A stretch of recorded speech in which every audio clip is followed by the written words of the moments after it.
Hi, everyone. Thank you so much for joining us today. We appreciate you taking time out of your busy day to attend our webinar on management strategies for mixed level classrooms.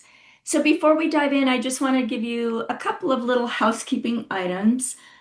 First of all, I want you to know that we are recording this webinar, and so once it's done, you will get an email with the recording.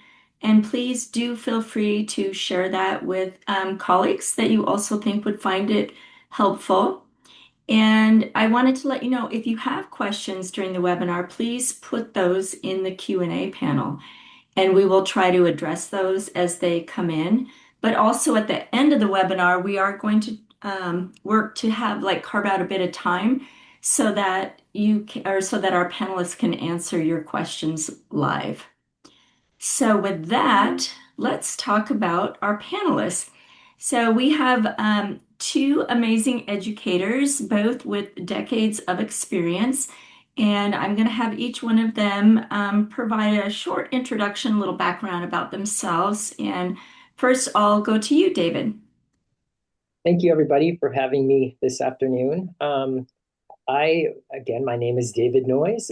This is my 33rd year of working with multilingual learners. I worked in a capacity as a ELD coach, coordinator, as an ELD teacher, middle, high school, and elementary, a dual immersion teacher. And I must say that working with multilingual learners is a passion of mine. And I'm so very grateful that I've had the experience over these last 33 years. Thanks, David. Okay, over to you, Brenda. Hi, everybody. Thank you for having me. I'm very excited to participate in this webinar today. I am the Director of English Language Learners at a charter school in Massachusetts. I have been in education for 10 years and I've been a leader for 5. So I have a lot of experience both coordinating and in the classroom. And I'm really passionate about teaching students English as a second language and also working with educators on improving their skills and their toolkit for becoming better educators. Excellent. Thank you both. So I wanted to let you know we've come up with a few questions that, quite honestly, we work with districts across the country, and there's certain questions that we hear a lot that come up over and over again, which tells me these are really critical questions. And so those are the ones that we selected for our panelists to answer. And the first one goes to David, and we just want to know what strategies would you recommend when you have a new class of students and kind of along those lines? Does that differ from the very beginning of the year versus, as we get our English learners throughout the year? Great. Thank you, Jennifer. Well, first and foremost, I think there are different aspects of having students at the beginning of the year and those strategies that I use versus my students that I've had through a semester. Some of them are the same, but some of them are different. I just wanted to walk you through a few of those strategies that I think are key in having academic success in teaching those our multilingual students. One of the things around, let's start with structure, that I think is really important is to post a daily agenda for my students. And I think that first and foremost, that lowers the students' affective filter so they know what that classroom session, teaching session is going to be like, what the expectations are for the day. It also helps me keep myself in structure or in line in terms of knowing exactly what I'm going to teach and how I'm going to teach it. Um, Classroom resources, I make them really accessible for my students at the beginning of the year. I want to make sure that they understand where all of our resources are, whether we're using writing books, Chromebooks, our pencils, where our pencils are located, paper. It's accessible to them. They are able to go and get those resources without having to disrupt the classroom, whether it's during direct instruction or pairs or independent instruction. They get to do, I want them to teach them to fish and just really know where those resources are. Um, Another thing that I do in my classroom at the beginning of the year is I create or organize my desk, my students' desks, so I'm able to elevate productive language opportunities. And what I mean by that is we are all kind of stuck with that North American, classroom. Desks are in rows, and that might seem like a really successful way to provide direct instruction, but it's the least favorable way to elevate productive language. So what I do is I train my students to learn how to move their desks into a cluster of four. And I actually number my desks. So they are numbered 1 to 4. So at any given time, I ask them, and believe me, it takes a couple of weeks to practice this. I teach them how to kind of cluster their desks in turn and be able to talk about any specific thing that we might be doing in class. So that, again, that takes a little bit of training, but it becomes highly effective. And you actually create more space as a teacher to kind of move around the classroom, especially when you're handing off those language opportunities and students are using or applying those language skills with their group.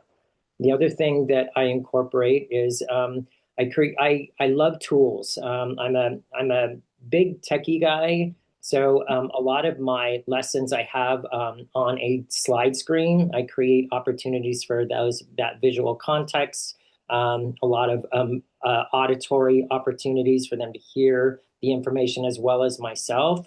I like to buy a screen changer that I can plug into my computer. I can aim it at the screen and change the slides that way. And it allows me to kind of move around the room. And also, when you are in that proximity with your students, it takes a little while, but they become used to having you close by. So, an exchange, whether it's direct instruction or walking into a group, asking a few questions, checking in, it does start to lower their affective filter because they feel comfortable with the proximity in which you're kind of working the room. Okay. And then lastly, I love a laser pointer. So if I'm trying to point to a specific piece of text or a picture for visual context, I'm able to kind of point that out so my students are able to see it. Over there in the middle, management. I love to create daily routines that integrate at least a couple domains of language, but all 4 domains of language integrated throughout my classroom instruction. So I love creating opportunities where students might be talking about a picture and we're coming up with describing words. We might be reading the words to a song and unpacking the meaning. Obviously, speaking as many opportunities as possible to solicit responses from my students. And it's always nice at the beginning or end of a class to try and integrate some writing opportunities where they're able to take whatever they've learned orally or through speaking, through listening and speaking, and having a chance to apply that through a writing opportunity. Visual aids, I use a lot of visual aids to create my small group instruction, meaning at the front of my class, I have all the names of my students organized in groups so they know which groups they are in. If I am to call them and to work in my SGI, my small group instruction, they know exactly what their group is. I actually name the groups.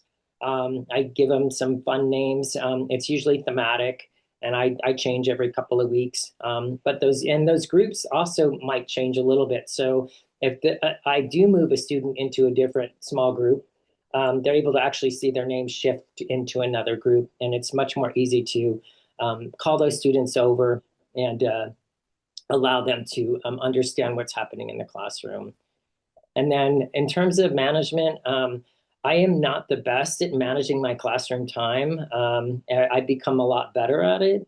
But for example, in direct instruction, I want to divide my time evenly so I have an opportunity to provide direct instruction, actually a warm up, some direct instruction, and opportunities for paired and independent practice. And so I really try and make sure that I divvy up that time so it's an equal amount of time for input and output for my students. Again, I use a timer just to kind of move me along, but it's important to just think about that instead of having an entire class room of direct instruction, our class time of direct instruction, we tend to lose our students.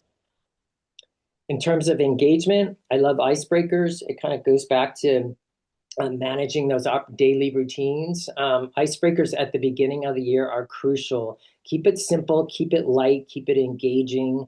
Allow students to make it low risk. I talk about favorite foods and sports and favorite, performers and things that really students are engaged by and they have something to talk about versus something really that might get us in the weeds and unable to solicit or elicit responses from my students. Speaking of responses, I love providing response frames for my students that are at a lower level of proficiency. For example, what is your favorite food? My favorite food is. For my students at a higher level of proficiency, my favorite food is blank because blank. Um, Within the context of having clusters of students in groups of 1 to 4, and I'll talk about how that relates to proficiency levels in a little bit later. But I love to provide language buddies, and you have within a heterogeneous group of students, some students that are at higher level versus lower level, you kind of see the seamless opportunities for language buddies to happen. They start supporting one another, especially for those students that are brand new to the country or struggling with the English language, just getting a little bit of support from a student at a higher level of proficiency, or having that student as a model, as the language model, and the student is hearing that language, they will pick up the structures of the English language much more quickly than me being the only one who's modeling the language. Lastly, I use something called equity sticks, and I have them for every period in my classroom. And equity sticks are basically my students' names on a tongue depressor. I keep a little cup in front of me, and I use this because if I am to ask a question of one of my students, and I tell them I'm going to shake up the sticks and pull your name out, I'm able to kind of equitably call on students instead of going for the student who always knows has the right answer. I want to challenge my students that might be struggling a little bit, but supporting them and letting them know that they too can be called on to solicit a response or elicit a response, if you will. The last thing I wanted to say about equity sticks is I actually put my students' proficiency levels on there. If I have a student that's at a lower level of proficiency, beginning, I put a 1. If they're at kind of an earlier intermediate or that emerging stage, I put a 2. My students at higher levels, it's a 3 or a 4. And I do that because I'm able to level my questioning a little bit. Do I need to provide a little bit more scaffolding around that question? That I'm asking that student versus am I wanting to try and elicit a longer response from those students that are at a higher level. I love that, David. I mean, you're really differentiating for the students, even in your questioning based on their level and making it appropriate for the person that you actually select out of your little jar. So, great suggestions. Okay, so let's move on. Brenda, this one is for you. And how do you structure a class period when you're differentiating for multiple proficiency levels? Yeah, this is a really great question. So the first thing that I think about when I think about the structure of my class is the agenda of my class, how I'm going to use my time. It's really important, as David said, to like not let the time get away from you and to really have a clear structure of time that you're going to be using. It's also very helpful to have like the same structure and agenda day over day, obviously with like some movement when you need to. But having the same agenda, as far as like what type of activity you're doing at what time can make it really predictable for students and allow them to like expect what is going to be coming up and can really help them access the material by like removing that one additional barrier for them.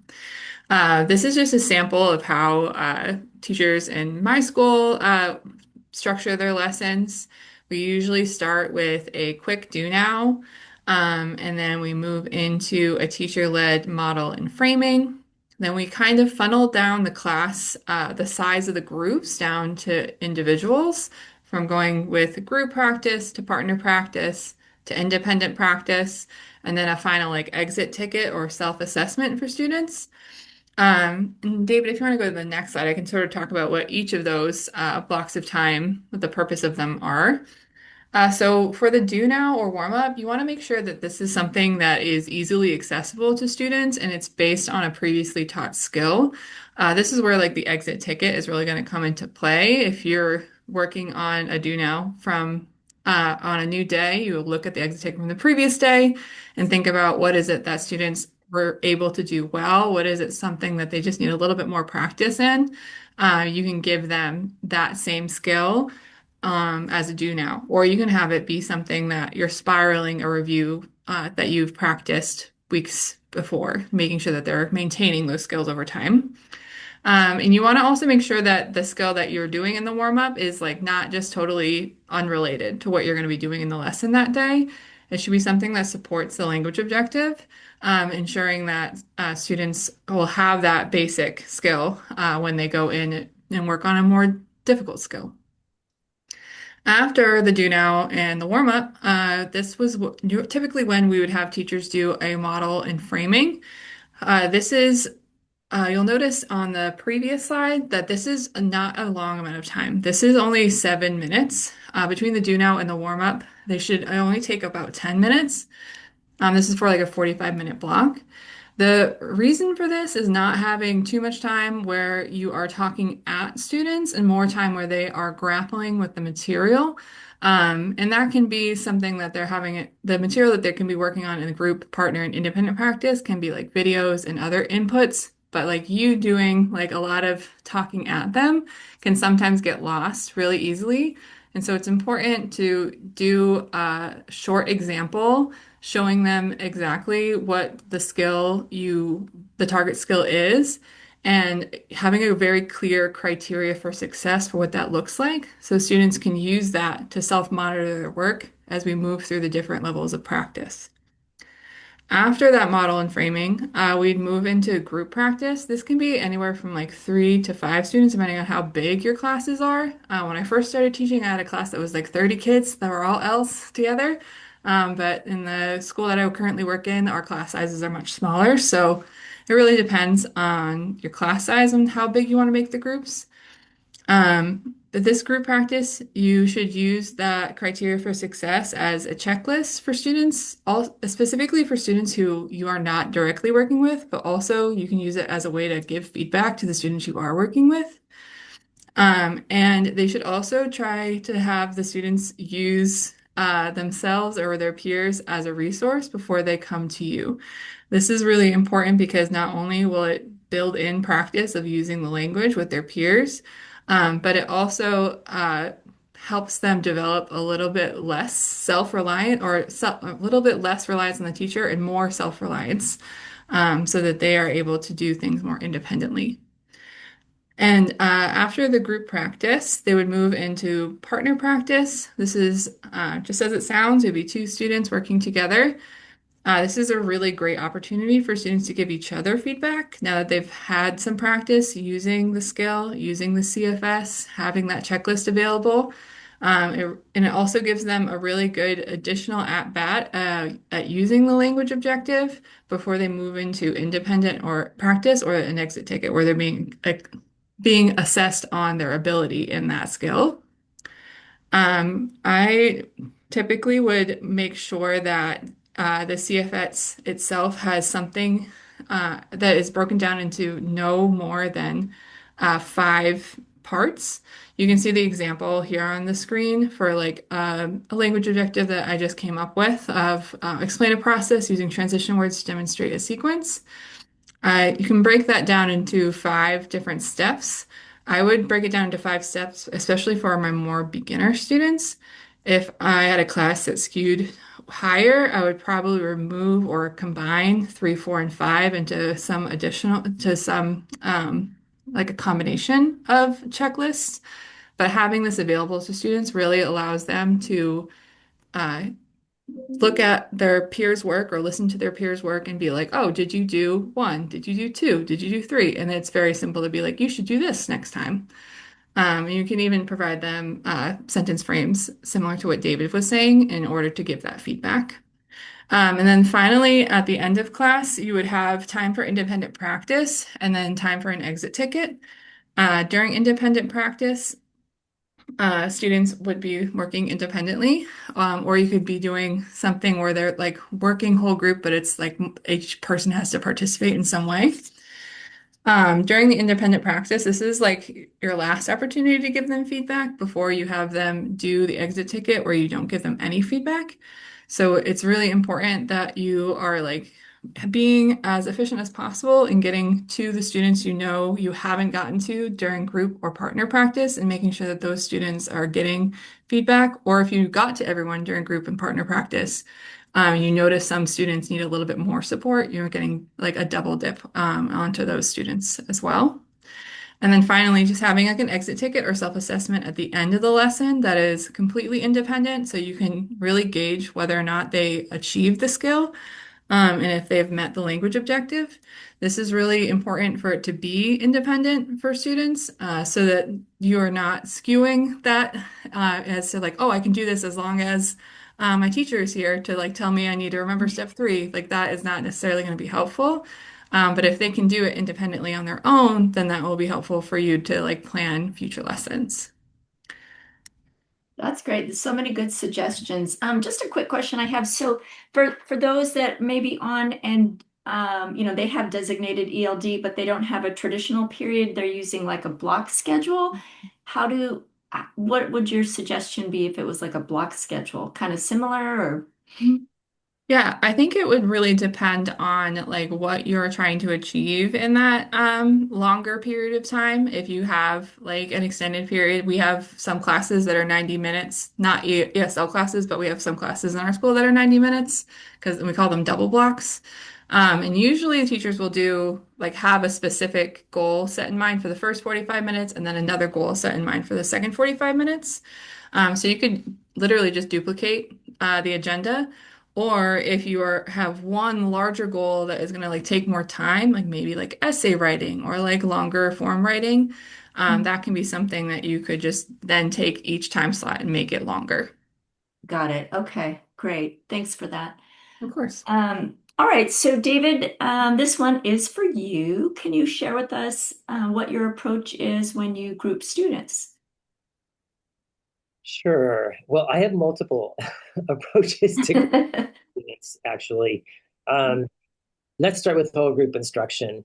I arranged my students, as mentioned, like within those groups of four, and even in when they're just in rows, within the proximity of multiple proficiency levels. So, and I've always taught in a classroom full of multiple levels. So I had to be really strategic about where my students sat. Whether it's at the beginning of the year or the beginning of a new semester, many times my students will position themselves in the least favorable place for me to get them to collaborate and communicate with one another. So I have to do some of that heavy lifting in terms of kind of organizing, where they're sitting. And to be honest, sometimes my students don't always like that, but they get used to it. And once they understand that there is a purpose involved, they tend to kind of, go with the flow, so to speak. But in terms of heterogeneous grouping, I'd like this to use heterogeneous grouping by proficiency level during my direct instruction. And that's because at any time, my students might have a person of a higher level of proficiency. They might have a shoulder partner to talk to. They might have, especially if I have them in clusters of those four groups, if I have them do a turn and organize the groups, which I do, to be honest, because I do a lot of input modeling and checking. I chunk my lessons even during my direct instruction. I'm not talking the whole time. I give my students a little bit of input. I check for understand. I give them an opportunity to do a check for understanding, let them communicate a little bit, and elicit responses from my students. In terms of small group instruction, I use homogeneous grouping. I do at adjacent proficiency levels. So if I'm pulling a small group, I want to pull my students of a lower proficiency level. It doesn't mean they don't have the capacity to be amazing, but they're just at a lower English level of proficiency, my ones and twos. Then I might pull my threes and fours for some small group instruction. I want to stay away from pulling a one and a four, putting those two students together, because the level of support that they need during small group instruction, it's just not going to fit. It's too big of a language gap, so to speak. Um, again, I wanted to just reiterate, I loved creating names, for 3 or 4 weeks. And I got an idea of what my students' interests were, and that's how I would organize my group names when I pulled those groups of students. Lastly, I use a lot of flexible grouping because I think it's important that my students make decisions about who they would like to work with. Of course, there's some expectations around engagement and support, and not just sitting in the corner of the room and doing nothing, which sometimes happens. So with that being said, in flexible grouping, I don't want to just relegate myself to the corner of the room doing some paperwork, or doing small group instruction the whole time. I want to be able to move around the room during flexible grouping.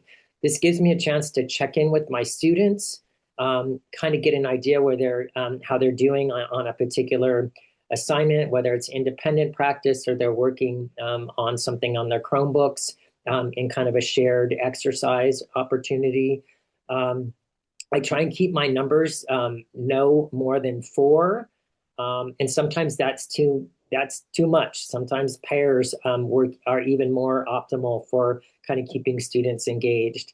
The last thing I wanted to point out is it's human nature for us to have students that don't always feel like they're fitting in, and they may be reticent to join, to ask a student to pair up with or work with, if you will.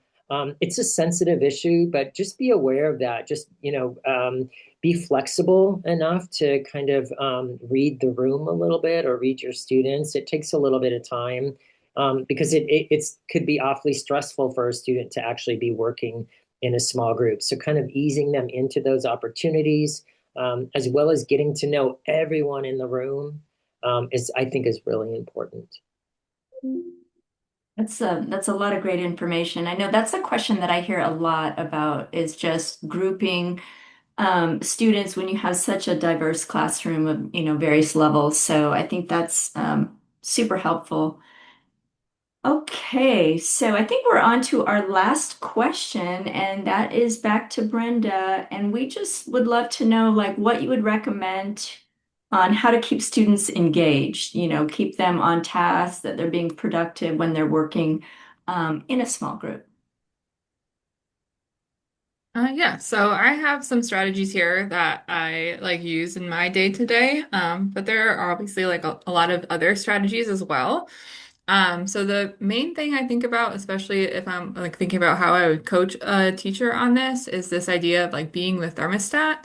So the energy that you bring into the space really sets the tone. And if you're showing like really genuine excitement and interest about the thing that you are working on, students usually will pick up on that and they will start to show similar interest. Maybe not right away, but they will start to show it over time. And that also can be true when like you're working with a small group, bringing that energy to the small group while you have other students working on other tasks.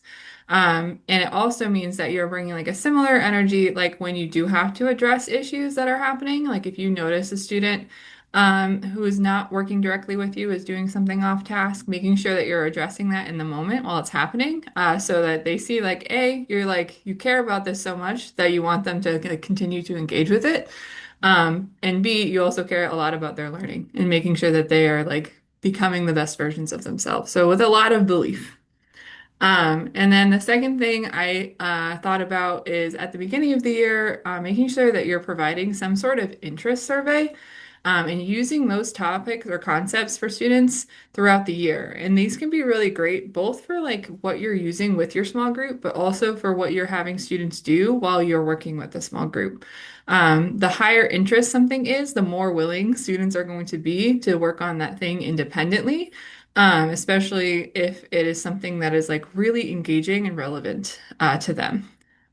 Thinking of that, My third piece is making sure you're adjusting your lessons to include like really relevant cultural moments that come up throughout your year. So a really great example of this is when some of my teachers found out that Bad Bunny was performing at the halftime show. They really wanted to like include lessons not only just about Bad Bunny and his like background, but also once the performance had happened about like the symbolism that was there. And the students were like really, really interested in it. We work in middle and high school, so they were like particularly very excited. And like we have a lot of students who are from Puerto Rico. So it was just like a really awesome thing to see my teachers like adjusting to that like moment live while still like ensuring that the like objectives that we're trying to achieve are like being met. And then it's also really important to like use data from the previous day's exit ticket, or if you collected data throughout the lesson, like if you took data during small group, if you took it during partner practice, really using that to adjust your lessons to make sure the materials that the students are working on independently are well within their zone of proximal development, so that you are like making sure that it's something that they can do independently with a little bit of push. And then you can level up the things that you're working with your small group on so that because you are providing that sort of direct instruction with them in the moment. And then you can also use data to celebrate wins. My teachers use data like every day to talk about how students have done. And so students are very aware of like where they stand as far as their like language development is concerned. And it becomes like this like intrinsic motivation for them to like want to do better and like be very aware of like where they're at. So like highlighting the areas of like growth that they've made can be like really, really powerful to students. And they become really invested in their own development. Like a really great example of this is we're just wrapping up access testing here in Massachusetts. And I had one of my coworkers came in and was like, Callie was just talking to me about how the test went, and she was like really, really reflective. And she was saying, she's like, oh, I think I did much better on speaking this year, but I could like do this one thing a little bit better. And I was like, that's really cool that she's like just walking up to a teacher that doesn't even teach her ESL, and is like explaining the things that she's working on and is like so aware of that. And that can really just help students grow so much more over time. And I think, David, you had a slide also that you wanted to talk about when it comes to engagement. Yes, yes. So when I kind of look at student engagement in small groups or whole group for that matter, I think of students being engaged, productive, and on task. And so never an easy path, but therefore art thou. I want to stay true to it. So one of the things that I've learned along my teaching path is teaching to the brain, the way the brain works, the way we process information, the way we learn language. And so I really started on the path, if you will, of opening neural pathways during my instruction. So obviously, we're always going to teach our students in an auditory way. So if I'm speaking and my students are listening to the input that I'm giving them, yes, that is one of the pathways for learning, retaining information, learning information, processing language, if you will.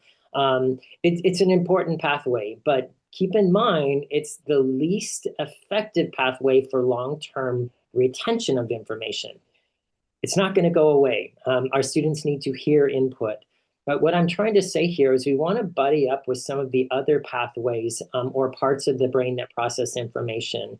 The other one of those other neural pathways is through that visual processing of information. A picture is worth 1,000 words. Our students may not have the language to articulate something, but if we show them a picture of it, it generates a lot of information for our students and context and understanding. So I always try and use a lot of visuals during my classroom instruction to provide that visual context in addition to that auditory input. The commutative pathway, so that it's the parietal lobe of the brain, but providing an opportunity for students to make sense of the information that they're learning, especially when it's a target language, the English, a familiar language function or skill, or a language function or skill that they're learning. They get to apply that skill in some sort of communicative manner or collaborative manner, that helps really, it opens up another neural pathway, by the way, and it really helps students to process and understand how language is used. And then lastly, we talk about kind of kinesthetic, providing picture cards, or students might be organizing, parts of structuring text, like putting it together in strips. And those opportunities are great. Or they're putting, if they're a newcomer, they're putting, picture classifying and categorizing pictures. It's great to have those resources available, but keep in mind, sometimes that takes a little bit of extra work, and we can't do it in our daily instruction all the time, right? But think of that kinesthetic opportunity to open up the neural pathway is sometimes as simple as standing up. It's as simple as, raising and lowering your arm while you're talking about prosody, or how we intonate asking a question. It's also around, like, when my students are in independent or collaborative practice, I sometimes just say, I want you to do this standing up. We're going to stand up for this portion of the the questions that I'm going to ask you about the lesson. I provide stands where students can put their Chromebooks during in pairs practice, where they can work on something together, but do it while they're standing up. We know that we have about 18 to 25% more oxygen to the brain just by virtue of standing up. So we're actually thinking better. From a productive stance, I provide daily learning goals. And to be honest, we used to, in my district in Southern California, we used to have to do these very formal daily learning goals. I don't know if you folks have been through it, but I made them very simple for my students to understand and for me to understand. So I say nothing fancy, the 411. I want you to understand what we're learning today, and most importantly, why we're learning it. Why is this important in your lives? Why is it important in my life? So, the big hint is, if you're not sure what students are learning that day, they're probably not going to know either. So we want them to walk away with that. We want to ensure that they understand what they're learning and why they're learning it. In terms of, I always try to think of productive language opportunities. I want as many speaking and writing opportunities. It kind of piggybacks on, my whole classroom structure. Even if they're doing an exit ticket and applying three describing words that they learned and using them in a sentence, that to me is a win. It's an opportunity for them to be able to write what they talked about.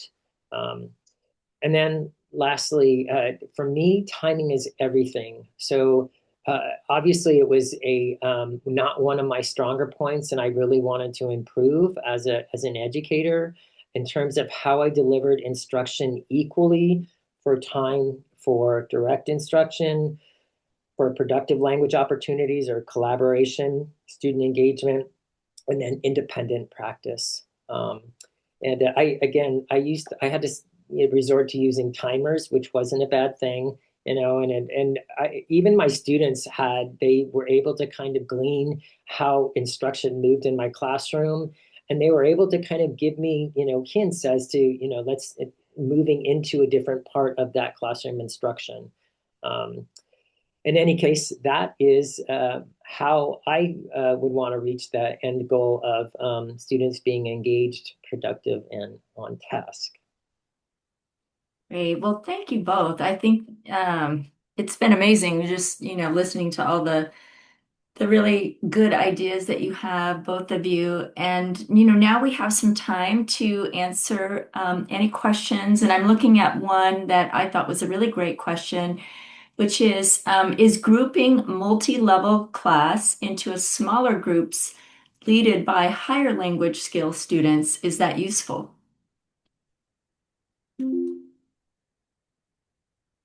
If either one of you want to We're take both that. ready to jump in. I'm gonna let you guys decide.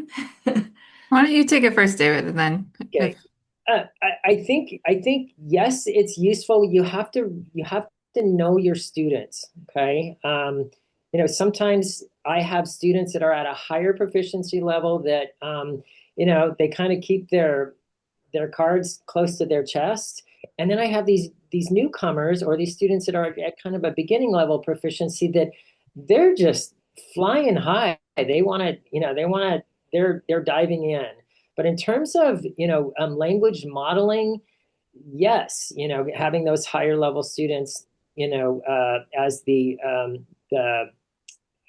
the liaisons of the English language, yes. But think of knowing your students and just being purposeful about what those opportunities are, look, feel, and sound like. Yeah, I definitely agree. And I think I'm thinking a lot about like sort of this happening at this time of year for my kids. It's definitely not something that we would do very early on unless it's like a student you have like a like long-term relationship with and you're able to like be like, hey, like can you like lead part of this or can you like be like a group leader? I think a lot about how I'm seeing students now that we're getting out of testing season and moving into like more project-based learning. The kids who like kind of are the ones to be like, oh, I want to be like the project leader. And like those tend to be are like higher skilled students. But sometimes they're going to be the students who are like lower skilled as well, but have like more to say about the topic that it could be. So I think it really depends on both what you're doing and who the students are. And also like their familiarity with you and with the other students as well. Great. Well, thank you. I think we'll wrap things up. Just a couple of last items in closing is that if you do need a thought partner and you're just, still not sure about some things, please do reach out. You can contact David. His email is there at dnoise@languagetreeonline.com. Also, if any of you or your school or district is looking for resources as far as assessments and curriculum for secondary English learners, you can email info@languagetreeonline.com. And then lastly, once you leave the webinar, you will get a little pop-up of a survey. I promise you it is not a long survey, but we would really appreciate you just taking a minute or two to answer the questions because we always want to make our webinars better and better. So thanks again for your time and have a great rest of your evening. Thank you. Thanks. Thank you, Bye-bye. everybody.